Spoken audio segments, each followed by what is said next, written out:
કેટલા ટાઈમથી તમે આવો છો? 1 મહિનો થયો છે. 1 મહિનો. 1 મહિનામાં રિઝલ્ટ કેટલું છે? 1 મહિનામાં મને 30% જેટલું રિઝલ્ટ લાગે છે.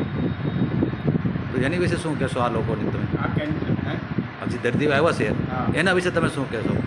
દરેક દર્દીને એમ કહેવા માગું છું કે આ આપણા નંદગીરી બાપુ છે એ સારો ઇલાજ કરે છે, એટલે હોસ્પિટલમાં જવાની જરૂર નથી. અહીંયા આવો તો બહુ સારું છે, અને બીજા વ્યક્તિને કહેવું તો બી આનો પ્રચાર થાય ને આપણને સેવા મળે. કોઈ પણ સારવાર લેતા નથી, હે?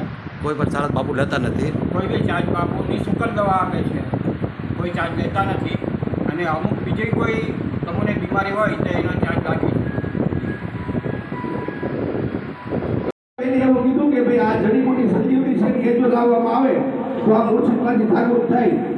તો ત્યારે ભગવાન પોતે પરિબ્રહ્મ હતા, તો પોતાની ફળમૂર્તિથી ઊભો ન કરી શકે, પણ એ અંધશ્રદ્ધા ફેલાય. હું સાધુ છું, સનાતન ધર્મ સાથે જોડાયેલો છું, પણ હું તમને અંધશ્રદ્ધામાં નહીં નાખું, હું તમને જડીબુટીને સહારા ઊભો કરીશ. બાકી મારી દુઆ અને મારા આશીર્વાદ તો સદા દર્દીઓને સાથે જ રહે છે.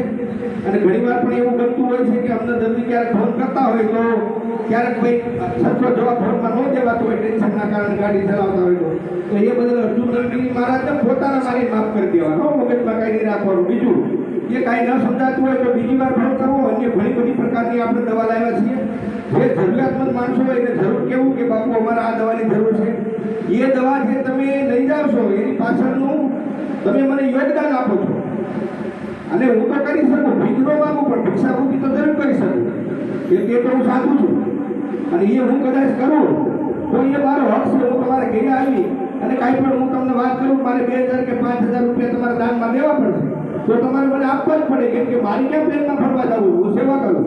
પણ એ જે પૈસો આવે યોગમાં સરસ વપરાય, ધર્મના કાર્યમાં વપરાય. માનો કે આ જે ભાઈ છે આપણે યોગેશભાઈ, અને એની પાસે કઈ દાન દક્ષિણ આવતું હોય તો એની પાસે બીજી નવી ગાડી નથી. જ્યારે હું જાઉં ત્યારે ગાડી લઈને ટુ વ્હીલર ફરતા હોય છે, પણ એ ફક્ત ને ફક્ત વાપરી જાય છે. આજે 101 દીકરીઓને એ કીટ આપવાના છે દિવાળી મહિના. તો એ જે તમારું છે ને કે પાત્ર પર દાન દઈએ, કાંઈક એવું પાત્ર હોય તો દાન દેવાય, ભગવાન આપ્યું હોય તો અપાય, એ 2 ગણું પાછું આપે.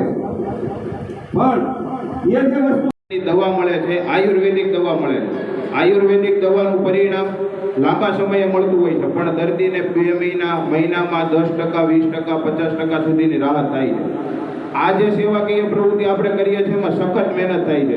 કાલે અમે રાતે 2 વાગ્યા સુધી અહીંયા બધું હોલ સાફ કર્યો, કમ્પ્લીટ કર્યું, અને પાછા સવારમાં આપણે 5 વાગે અહીંયા આવી ગયા છે. સાધુ સંન્યાસી અમે આયુર્વેદને લઈને બેઠા છીએ, ઋષિમુનિઓ અમે આયુર્વેદને લઈને બેઠા છીએ. અને એક સાર્વજનિક સંહિતાની અંદર એક પુસ્તક છે, એની અંદર એવું લખેલું છે કે ચિત્ર, લાલ ચિત્ર, કાળો ચિત્ર અને સફેદ ચિત્ર. કાળા ચિત્રના મૂળિયાની અંદર ચોખા બાફી અને એ ચોખામાં ખાવા આવે તો 100 મહિના સુધી ભૂખ કે પ્યાસ ન લાગે. આ આયુર્વેદની તાકાત છે. તો વિચાર કરો, એવી વનસ્પતિ છે, એવું એ મૂળિયું છે, એ મૂળિયાની અંદર ચોખાને બાફી અને ચોખા ખાવામાં આવે તો 100 મહિના સુધી ભૂખ કે પ્યાસ ન લાગે. તો એ જડીબુટીની કેવડી તાકાત છે, તમે વિચાર. અને અનોખી સેવામાં દરેક અનાથ દીકરીઓને આપણે 1 થી 12 ધોરણ સુધીની એજ્યુકેશન કીટ ફ્રીમાં આપીએ છીએ. તો આ સેવાકીય પ્રવૃત્તિમાં કોઈ પણ વ્યક્તિ આપણી પાસે બિઝનેસ પ્રમોટ કરે છે, એમાંથી જે પૈસા આવે છે 1 પણ રૂપિયો આપણે રાખતા નથી. ભગવાનની દયાથી મારે રામદેવ એન્ટરપ્રાઇઝ કરીને મારું પોતાનું ફોર્મ છે, એમાંથી મને ખૂબ સારું ભગવાન આપે છે, એમાં મારું ઘર પરિવારને ગુજરાન ચાલે.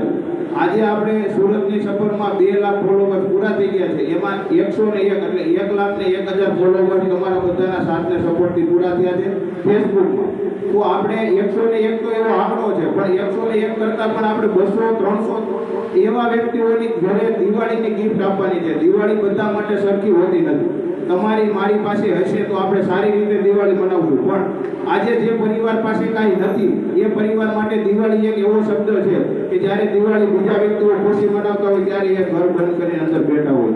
તો ખાસ આપણો એવો ઉદ્દેશ છે કે વધારેમાં વધારે વ્યક્તિઓ દિવાળીની ખુશી મનાવી શકે. તો 101 અનાથ દીકરીઓના ઘરે આપણે સારામાં સારી દિવાળીની ગિફ્ટ આપવાના છીએ આજે. અને ખાસ આવા જે વિડીયો આપણા છે, સુરતની સફરને તમે સપોર્ટ કરજો. અવારનવાર અમારા જે વિડીયો છે એને લાઈક, શેર, સબસ્ક્રાઇબ કરજો. જય માતાજી, ઓમ નમઃ.